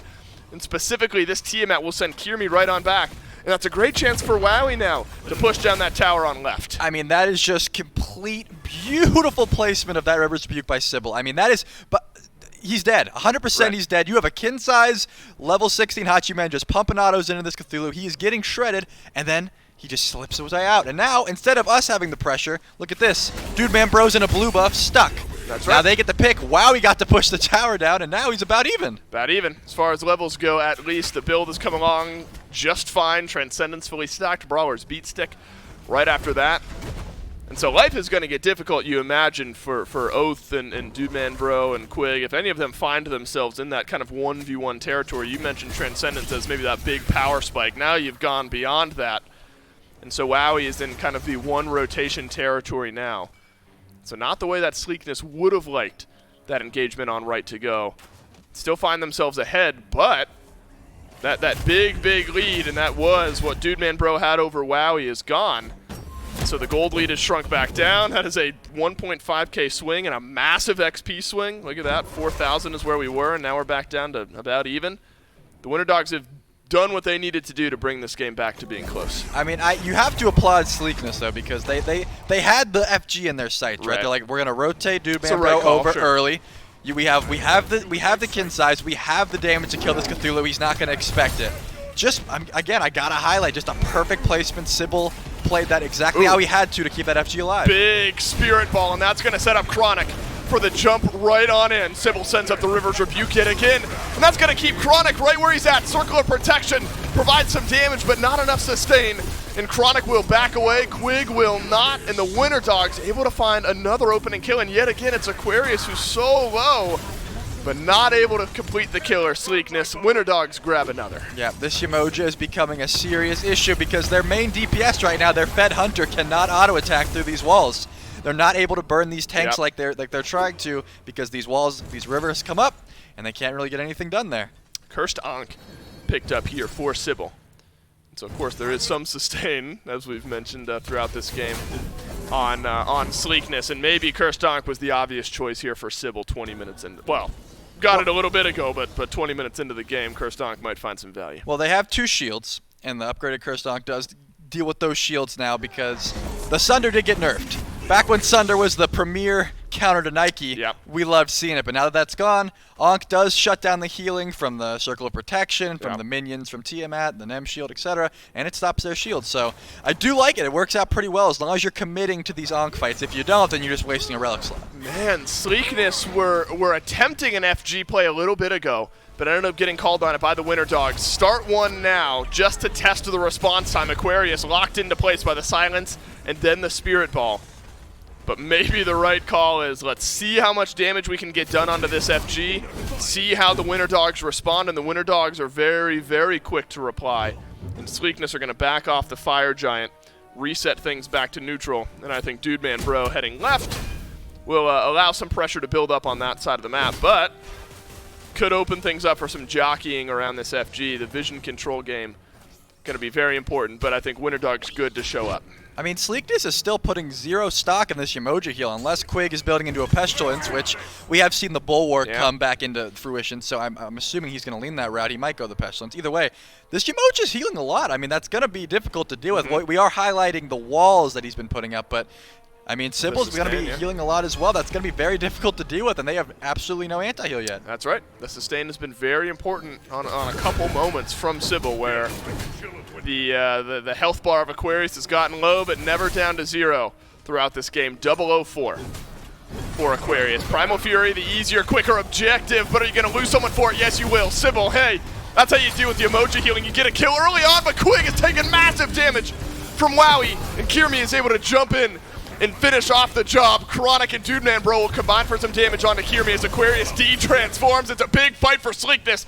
And Dude Man Bro has galloped on in. Wowie will not be able to effectively trade out onto Dude Man Bro. 3 for 1. Sleekness out ahead. I really thought that Dude Man Bro finished his item, that item because he just disappeared. I mean, Aqua looked like he had 0 prots there when he was in his big form. He was all tough, and then the second he went back down, absolutely shredded. And now, I mean, no objective is going to be picked up here, but they're heading towards that FG. They are. 25 seconds on Aquarius and Kirmi in sync are both of those 2 respawn timers. There is still a Primal Fury to trade out, if that's what the Winter Dogs are feeling more comfortable with here. But in order to take advantage of this 5v3, you've almost got to pull the Fire Giant immediately, and that's exactly what Sleekness are doing here. Dude Man Bro's going to step forward, finishes off the Dominance, has the chin size, so should be some good shred onto this objective. But Benny Q, Wowie, and Sybil, look, you got a front line in both your carries. There's plenty of damage to be done, but what an engage from Chronic, and a massive ultimate will set up some damage for Nehu, who is now chunking down all of the remaining Winter Dogs. Already 1 kill on the board for the mid laner. Chronic will get sent back, and it's a double for Nehu, and we have just flipped sides here. The 2 who were dead are now back alive, but their 3 teammates are in the grave. That's a play sometimes you have to make. Do you go in and just contest this FG, or do you let them have it? It seems like they probably should just let them have it at this point, but they are a little weak. Some ults were expended. Will this FG go as cleanly as they want? We'll have to see. Kirmi does have ultimate. Winds of Shamash sometimes used as a secure tool with that little bit of tick damage, but no is the answer. The Winter Dogs will not try to steal it away. We have gone up and down, back and forth this game, but Sleekness able to win the big fight and then another effective trade afterwards. 4.2k in the lead, 4.2k, almost 5,000 experience in the lead as well, and you get Fire Giants on all 5. That's the big change here in this game. And Trelly, Sleekness are knocking on the doors of a 2-0 win. Yeah, they're definitely walking with some swagger now, laughing, leaving the base. And if you look, Benny has put a lot of stock into this alternate timeline, and both times his first death in the game have popped, and it just hasn't given that effect. You got to wonder, would the Sands of Time upgrade would have just been a bit more beneficial, more damage there? I'm not sure, but either way, now you guys have to defend against this FG, and you're going to have the Gold Fury to deal with, so only two tier 2s up before this Phoenix Siege will begin. That's right, unless you want to put all of your eggs in the left side Phoenix basket, but Sleekness, a team that like to cross their T's, dot their I's, and so the mid lane might be where they look. Nehu's also got the alternate timeline, so the steam ad has been difficult enough to kill. That's some decent damage onto BennyQ. Kirmi's taking a lot in return as well. The Gilgamesh has to leap away, uses the Winds of Shamash. That's a pretty big loss, though Oath also uses that ultimate. But it doesn't feel like since early on in this game, despite the pushback from Winter Dog, Sleekness has just been in control, at least of the left side of the map. This E-set pick at 0-4 and 5 isn't this knockdown, drag out, difference maker at the end of the day, the craziest pick we've ever seen. But it certainly has found its value. How about this play from Kirmi? We're getting aggressive into a Spirit Ball. We'll take half of his HP.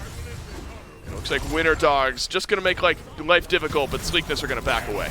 It just seems like Wowie really can't find his stride. He does have the Heart Seeker. Hold that thought. Massive pullback through from BennyQ, and Dude Man Bro has been given the space and time to operate. BennyQ and Wowie being run down by Chronic. Dude Man Bro is full HP. You hate to see that. The Hachiman is doing serious work on one side. The mid laner doing big work on the other. Sleekness, they will deicide the Winter Dogs 25 minutes in. And Trelly, that could end the game. That does look like it. I don't think that Wowie has enough damage to stop all 5 members. They still have the Fire Giant buff, and they're just going to push down this mid Phoenix. Wowie versus 5. This is going to be the miracle of all miracles if it's able to happen, and the miracle is shut down immediately. Sleekness, your 4th seed team in North America, will take out the Winter Dogs 2-0. I got a little glimpse of hope because if you remember that one time when Wowie defended against 5 as Cupid, That's right.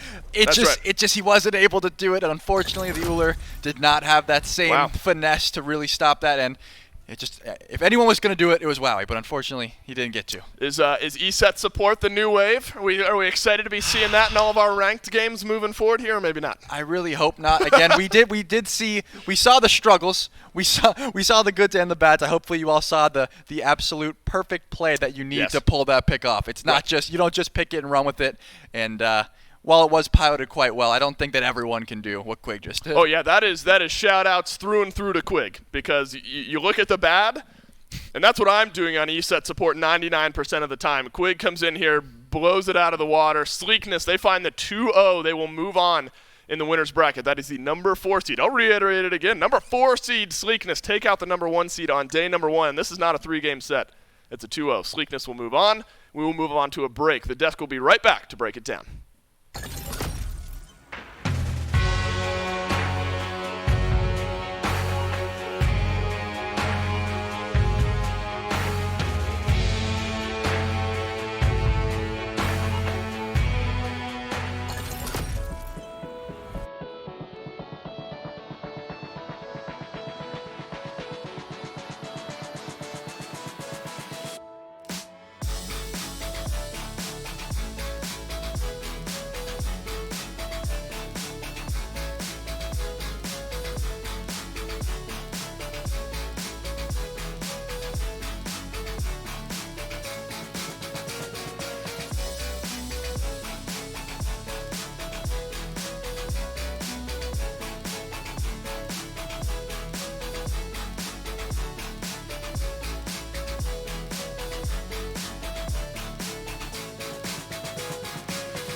Welcome back to the SMITE Circuit Playoffs. They did it once during the regular season. Now they've done it again here in our first day of the playoffs. Sleekness come up with a second win to take the 2-0 over the Winter Dogs here in our first NASCC set of the tournament. J. Mac Tucker and Mifflin here to break down what happened in game number 2.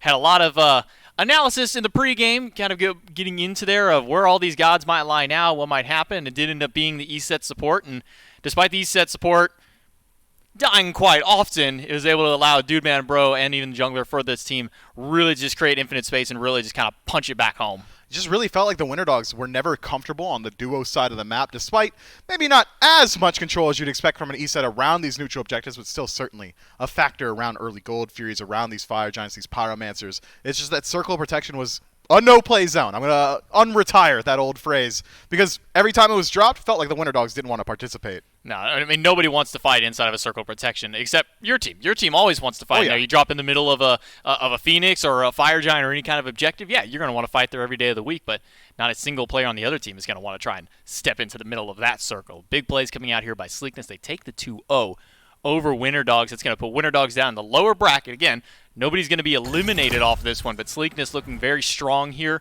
in game number 1, and then even in game number 2. It would have a very exceptional performance, even despite some of the a little bit more off their selection.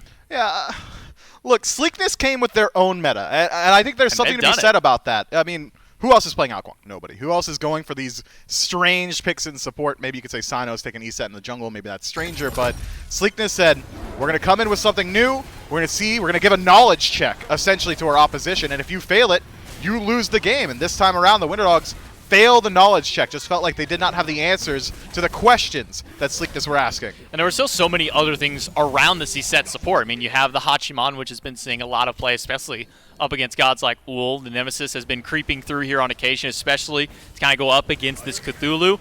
And then on top of all that, you have a Tiamat in the mid lane. I mean, you can't really be upset with any of the other selections around this E-set. Sure, it's quirky, it does silly things, it's got a giant AoE protection for the rest of the team, but it really just came down to a lot of the rest of the team being able to step up around. I mean, Dude Man Bro, a 10.5 KDA here in game number 2. Sure, player damage maybe not the most exceptional either at 17,000, but that's not to discount the rest of the work this team was able to do. Yeah, Dude Man Bro wasn't even necessarily benefiting from a whole lot of peel throughout the duration of that game. It just felt like this E-set was a lightning rod for the aggression. As Winter Dog said, oh, you're going to play some weird squishy pick against us? Maybe we just dive onto that.